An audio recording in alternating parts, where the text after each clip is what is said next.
नमस्कार, बहुत स्वागत है आपका हमारे इस यूट्यूब चैनल पर। मैं हूं नीलेश और आप सभी का एक बार फिर स्वागत करता हूं। और आज हम बात करेंगे राष्ट्रपति भवन के पूरे इतिहास के बारे में कि आखिर राष्ट्रपति भवन को कैसे तैयार किया गया, उसको बनाने के लिए किस तरीके की प्लानिंग अंग्रेजों ने की थी और उस समय कितना वक्त और कितने मजदूर लगे थे इस पूरे भव्य राष्ट्रपति भवन को बनाने में। वीडियो शुरू करें उससे पहले हम देश के 15वें राष्ट्रपति यानी द्रौपदी मुर्मू को शुभकामनाएं देते हैं। द्रौपदी मुर्मू इतिहास भारत की पहली आदिवासी और दूसरी महिला राष्ट्रपति बनने जा रही हैं। हम उनको हार्दिक शुभकामनाएं देते हैं। द्रौपदी मुर्मू जिस पूरे राष्ट्रपति भवन में रहने वाली हैं, उस पूरे राष्ट्रपति भवन का पूरा इतिहास हम आपके सामने एक एक करके बताएंगे। अगर राष्ट्रपति भवन की बात करें तो महज यह एक इमारत नहीं है, बल्कि जीता जागता उदाहरण है उस स्वाधीनता की लड़ाई का जिसमें हमारे और आपके न जाने कितने अपनों ने खुद को बलिदान कर दिया। ये गवाह है आजादी की लड़ाई का, ये गवाह है देश की आजादी और गणतंत्र का।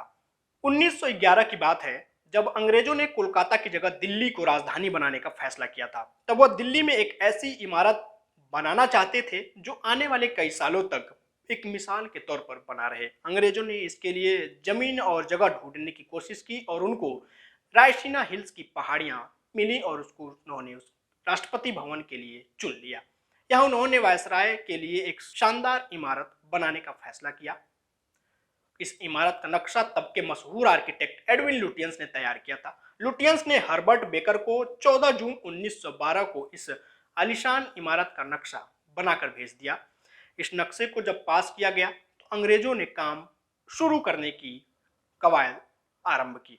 कहा जाता है कि सबसे पहले 1911 से 1916 के बीच ब्रिटिश हुकूमत ने रायसीना और मालचा गांवों के 300 लोगों के करीब 4000 हेक्टेयर जमीन का अधिग्रहण किया। वायसराय के लिए महल को 4 साल के भीतर तैयार करने की भी योजना अंग्रेजों ने बना ली थी, लेकिन जब इसका काम शुरू हुआ तो इसको बनाने में 17 साल का समय लग गया। राष्ट्रपति भवन को बनाने के लिए 1912 में निर्माण कार्य आरंभ हुआ और इसका पूरा काम 1929 में जाकर समाप्त हुआ। राष्ट्रपति भवन की वेबसाइट अगर आप देखेंगे तो आपको पता लगेगा कि करीब 70 करोड़ ईंटों और 30 लाख पत्थरों का इस्तेमाल इस पूरे राष्ट्रपति भवन को बनाने के लिए किया गया है। 29,000 से ज्यादा कारीगर इसमें लगाए गए थे और इन सभी ने मिलकर पूरे राष्ट्रपति भवन में 340 कमरे तैयार किए हैं। उस वक्त कहा जाता है कि इसके पूरे निर्माण में 1 करोड़ 40 लाख रुपए खर्च हुए। राष्ट्रपति भवन में प्राचीन भारतीय शैली, मुगल शैली, पश्चिमी शैली की झलक आपको बखूबी देखने को मिलती है। राष्ट्रपति भवन के गुंबद को इस तरीके से तैयार किया गया है कि यह आपको दूर से ही पूरा भव्य तरीके से दिख सके। 1929 में जब ये आलीशान इमारत बनकर तैयार हुई तब भारत के आखिरी वायसराय लॉर्ड माउंटबेटन अपनी पत्नी के साथ यहाँ पहुंचे थे और वह इस पूरे भव्य राष्ट्रपति भवन को देखकर चौंक गए थे। कहा जाता है कि उन्होंने इस भव्य इमारत को पूरी तरीके से देखने के लिए करीब 1 हफ्ते का समय लिया था। माउंटबेटन दूसरे नेताओं और अपने अधिकारियों से यही मुलाकात किया करते थे। जब आज़ादी का आंदोलन भारत में तेज हुआ और अपने अंतिम चरण में पहुंचा तो इसी इमारत में भारत की आज़ादी की इबारत भी लिखी गई थी। 15 अगस्त 1947 को भारत की आज़ादी के साथ ही वायसराय हाउस भी नए युग में पहुंच गया था। आज़ादी के 2 साल तक इस राष्ट्रपति भवन को गवर्नमेंट हाउस के नाम से भी जाना जाता रहा और बाद में इसको राष्ट्रपति भवन नाम दे दिया गया।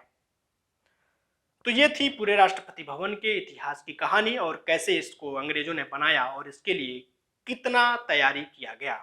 पूरे राष्ट्रपति भवन को तैयार करने में इसकी जानकारी हमने आपको इस वीडियो में दी है। उम्मीद करता हूँ ये वीडियो आपको बेहद पसंद आया होगा और मिलते हैं फिर अगली वीडियो में किसी नई कहानी और इसी तरह से कुछ नए अनसुने किस्सों के साथ। तब तक अपना और अपनों का बेहद ख्याल रखिएगा। नमस्कार।